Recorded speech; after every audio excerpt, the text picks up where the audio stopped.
Hi, welcome to Big Guy Boards. I'm Scott.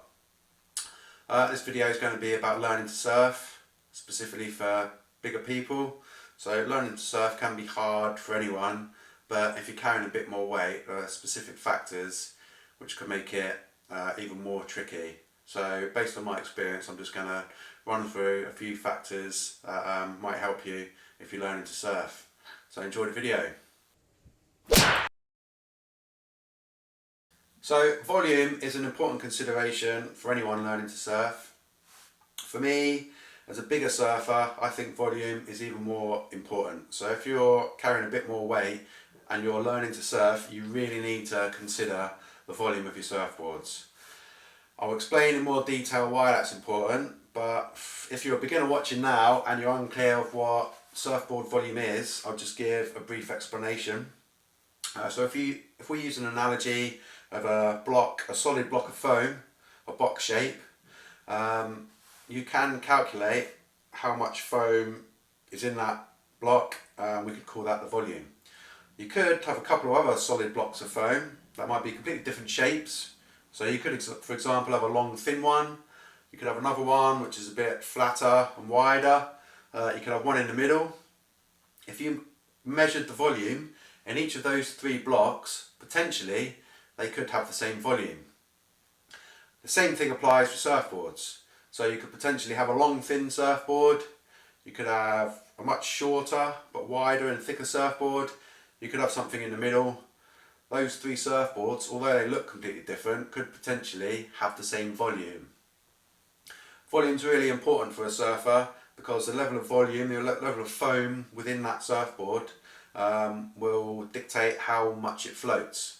It's not the only factor when you're thinking about surfing, but a really important thing is to know how much foam is contained in the surfboard so we know how much it floats. The reason for that is the heavier you are, the more foam you need to float you. So that's why volume is a really important consideration. I'll now give some examples of why, as a beginner, a bigger person needs to think about foam. So a lot of surfers would probably start on a longboard or a foam board. They'll then quite quickly get directed or decide to progress down onto a Minnie Mouse.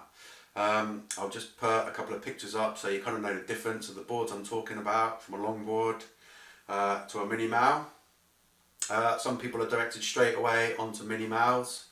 So that's great. For most average sized people, that's fantastic, and you can really start to progress on a Minnie Mouse and then start to come down onto smaller boards from there if that's the kind of surfing you want to do.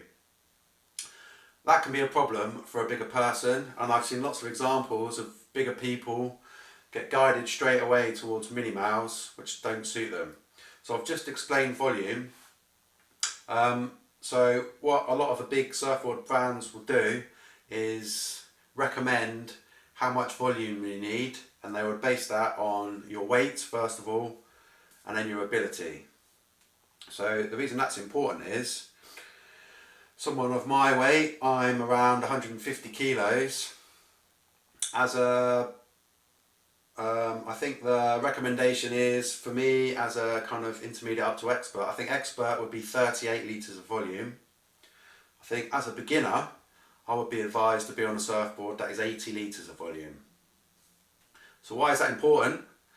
If you get guided by someone to start learning on a Minnie Mouse, a lot of Minnie Mouse are around 50 litres of volume. So hopefully you can see the problem there. If you're being advised that as a beginner of my size, maybe more, that you should be on an 80 litre board, and someone's guiding you towards a Minnie Mouse which is 50 litres, it's going to make your life so much more difficult. You're going to have a lot less flow, you're going to find it really hard to paddle the board, you're going to find it really hard to catch waves on the board, and you're going to find the stability really off with the board as well. So my advice to you would be, if you're a beginner and you're looking at a beginner surfboard but you're a bigger person, you need to check the volume. You can get Minnie Mouse shapes that are higher in volume, and they generally have a lot more thickness and a lot more width. Width is good for beginners, it gives you more stability. but you need to check the volume. So someone might end up guiding you to a surfboard with much less volume than you need. A good place to start with checking how much volume you need. Firewire do a really good volume calculator. So you just input your weight and your ability, and it will tell you how much volume you need. So that needs to be your starting point if you're going to start looking at boards.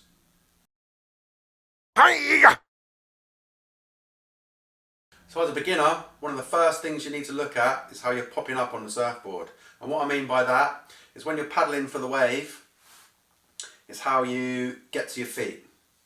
So this is important for anybody when they're learning, because it will set you up for the rest of your wave. If you're really slow getting to your feet once you paddled for the wave would have broken in front of you and it just ruins the wave. Looking at, on the other hand, if you're really quick to your feet, you'll be straight down the line, and it can have a massive difference to how you're riding the wave. So it's really important. And the reason I'm mentioning this for advice for bigger guys is bigger people generally find the pop-up really difficult. So from my personal experience, I got into really bad habits when I was learning, and I would kind of get up on one knee and then get to my feet on 2 feet. So it was a really slow process, and it really held my surfing back. And I wasn't quite as big as I was then. I wasn't quite as heavy, but I still, you know, I was still quite a big weight. And I think it's just generally, if you're going to generalise, you would say bigger, heavier people just aren't as nimble and find it more difficult to get to your feet. So what you want to be doing is paddling for the wave and then getting straight up onto 2 feet instantly. If you get into bad habits, as I did, they can stay there for a long time, and it's quite hard to get out of them. So my advice would be get your pop-up sorted before you look at anything else really. Obviously there's a couple of fundamentals with paddling and things, but the first thing to look at is get your pop-up sorted and get really confident with that. There's a couple of really good tutorial videos of that on YouTube.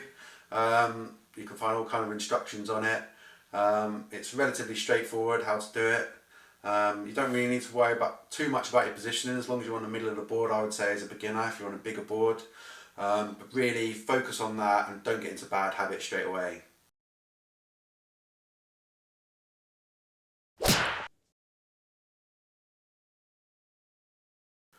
Okay, so you've got a high volume beginner board, whether that's a long board or a high volume Minnie Mouse or something similar.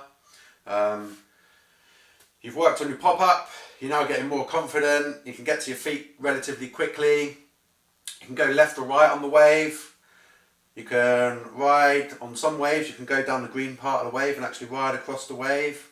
I'd say at that point you might be starting to think about progressing onto a slightly smaller board. So you might be, if we're talking about volume again, as a beginner, say you're my size, as a beginner you might be on an 80 litre board.